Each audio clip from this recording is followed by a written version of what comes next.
Dan nauke u Srbiji, 156. godišnjica od rođenja Nikole Tesle, obeležena je sinoć u Narodnom muzeju manifestacijom Teslin dan u Leskovcu. Narodni muzej i udruženje Teslin toranj u Srbiji sinoć su organizovali manifestaciju Teslin dan u Leskovcu, kojom je po prvi put obeležen dan rođenja Nikole Tesle 10. jul. Teslin toranj u Srbiji organizuje po prvi put u ovome gradu.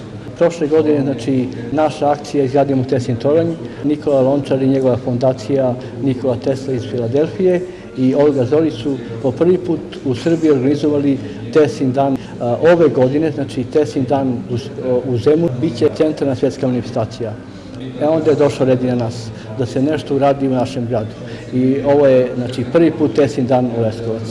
Nadamo se da će od sledeće godine opština da preuzme organizaciju i da pripada manifestacije gradu. Predsjednik udruženja Teslin toranj Leskovčanin Dušan Sinadinović, kao izuzetni poštovalac Nikole Tesle, pokrenuo je akciju Izgradimo Teslin toranj u Srbiji sa idejom da se izgradnjom ovog tornja oda počast velikanu svetske nauke. Program je počeo otvaranjem izložbe Tesla i njegovo delo, gde je izložen veliki broj radova iz Teslinog muzeja u Beogradu, kao i radova iz Sjedinjenih Država. Održana je i projekcija filma Slađane Milošević, kao i film Dušana Sinadinovića Tesla, patenti i pronalasci. Među brojnim poštovaocima Teslinog lika i dela našao se i Đorđe Špirić iz Australije.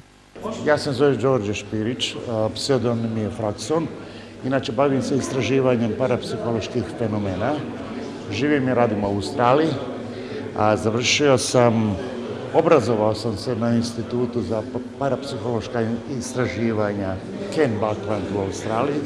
Momentalno veliki sam ljubitelj Nikole Tesle. Veoma podržavam akciju ovu. Inače, Nikola Tesla je velika inspiracija i mi radimo na jednom mentalnom istraživanju kakvi su se mentalni procesi dešavali kod tog genija, šta je to prouzrokovalo tu njegovu inspiraciju i informacije koje on dobivao. Poznato je da je trofazni elektromotor da je dobio inspiraciju u parku, onda se sagreo i nacrtao je na pesku trofazni motor sa magnetima i tako dalje. Ta istraživanja, mislim, tek sada dobivaju na značaju, na moći. Amerikanci, Rusi ogromna sredstva ulažu, su milioni dolara upravo na takvim istraživanjima, delima Nikole Tesle, poznatim, nepoznatim.